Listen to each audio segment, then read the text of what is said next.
जय श्री कृष्णा। राधे राधे। जय श्री खाटू नरेश की। तो कैसे हैं आप लोग? गोविंद कथासार चैनल में आपका स्वागत है। आज मैं आपके समक्ष वृंदावन की कुछ ज़रूरी बातें लेकर के आया हूँ। उससे वृंदावन से जुड़ी हुई काफ़ी अनोखी बातें हैं जो मैं आपके समक्ष रखूँगा। वह बात है कि वृंदावन में आकर मन हो जाता है निर्मल, ऐसा क्यों? तो उसके पीछे भी एक बहुत बड़ी बात है। वह यह है कि बात भाव की है, बात उस निर्मल मन की है, बात ब्रज की है, बात मेरे वृंदावन की भी है मित्रों। कि नहीं तो ऐसा पागलपन कैसे आएगा और क्यों आएगा? बस उसके पीछे एक छोटी सी कहानी है, वह मैं आपके समक्ष रख रहा हूँ। वह कि एक सच्ची घटना है, एक संत की है। वे एक बार वृंदावन यानी कि मथुरा गए, वहाँ कुछ दिन घूमे फिरे, दर्शन किए। जब वापस लौटने का मन किया तो सोचा भगवान को भोग लगाकर कुछ प्रसाद लेता चलो। मित्रों, संत ने रामदाने के कुछ लड्डू खरीदे, मंदिर गए, प्रसाद चढ़ाया और आश्रम में आकर सो गए। सुबह ट्रेन पकड़नी थी, अगले दिन ट्रेन से चले। सुबह वृंदावन से चली ट्रेन को मुगलीसराय स्टेशन तक आने में शाम हो गई। संत ने सोचा अभी पटना तक आने में 3 से 4 घंटे और लगेंगे। भूख लग रही है। मुगलीसराय में ट्रेन आधे घंटे रुकती है, इसलिए कि वह सोचता है संत कि हाथ पैर धो करके संध्या वंदन करके कुछ खा लिया जाए। संत ने हाथ धोया, पैर धोए और लड्डू खाने के लिए डिब्बा खोला। उन्होंने देखा लड्डू में चींटे लगे हुए थे। उन्होंने चींटों को हटाकर 1-2 लड्डू खा लिए। बाकी बचे लड्डू प्रसाद बांट दूंगा घर पर ले जाके, ये सोचकर छोड़ दिए। पर कहते हैं ना कि संत का हृदय बहुत ही नवनीत समाना है। बेचारे को लड्डुओं से अधिक उन चींटियों की चिंता सताने लगी मित्रों। वह चिंता थी, वह सोचने लगा कि ये चींटे वृंदावन से इस मिठाई के डब्बे में आए और बेचारे इतनी दूर तक ट्रेन में मुगलीसराय तक आ गए। कितने भाग्यशाली थे, इनका जन्म वृंदावन में हुआ था।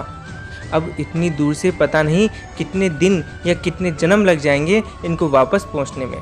पता नहीं ब्रज की धूल इनको फिर कभी मिल पाएगी या नहीं।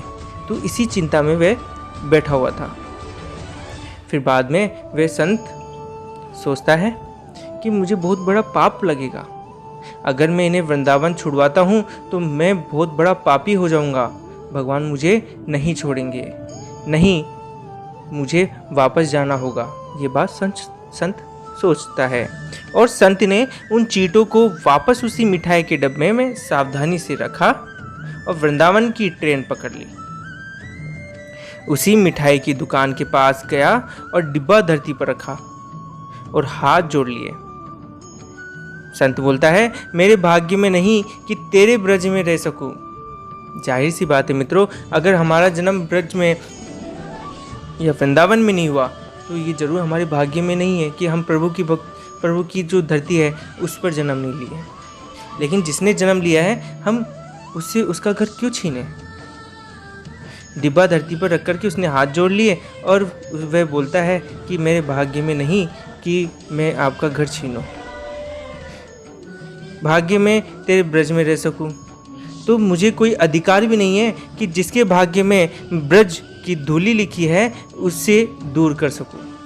ये बातें उस संत ने कही। दुकानदार ने देखा तो आया और कहा महाराज चींटे लग गए तो कोई बात नहीं, आप दूसरी मिठाई ले लो, मैं तुलवा देता हूँ। संत ने कहा भैया मिठाई में कोई कमी नहीं थी, मिठाई तो आपकी बहुत अच्छी बनी है। इन हाथों से पाप होते होते रह गया मित्र, उसी का प्रायश्चित या पश्चाताप कर रहा हूँ। दुकानदार ने जब सारी बात जानी तो उस संत के पैरों के पास बैठ गया और भावुक हो गया मित्रों। इधर दुकानदार रो रहा था और उधर संत की आंखें गीली हो रही थी। बात भाव की है मित्रों, बात भाव की है। बात उस निर्मल मन की है कि बात ब्रज की है, बात मेरे वृंदावन की है मित्रों, और बात मेरे नटवर नागर और उनकी राजधानी की है। बात मेरे कृष्ण की राजधानी की है मित्रों।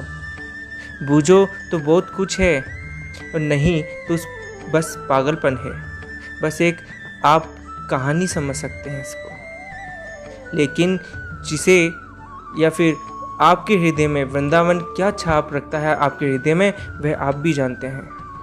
घर से जब भी बाहर जाए तो घर में विराजमान अपने प्रभु से जरूर मिलकर के जाए मित्रों, ये बहुत ज़रूरी होता है। और जब लौट कर आए तो उनसे ज़रूर मिलें, क्योंकि उनको भी आपके घर लौटने का इंतज़ार रहता है। और घर में ये नियम बनाए सभी कि जब भी आप घर से बाहर निकलें तो घर में मंदिर के पास 2 घड़ी खड़े रहकर कहें, प्रभु चलिए, आपको साथ में रहना है। क्योंकि आप भले ही लाखों की घड़ी हाथ में क्यों ना पहने हो, पर समय तो प्रभु के हाथ में है।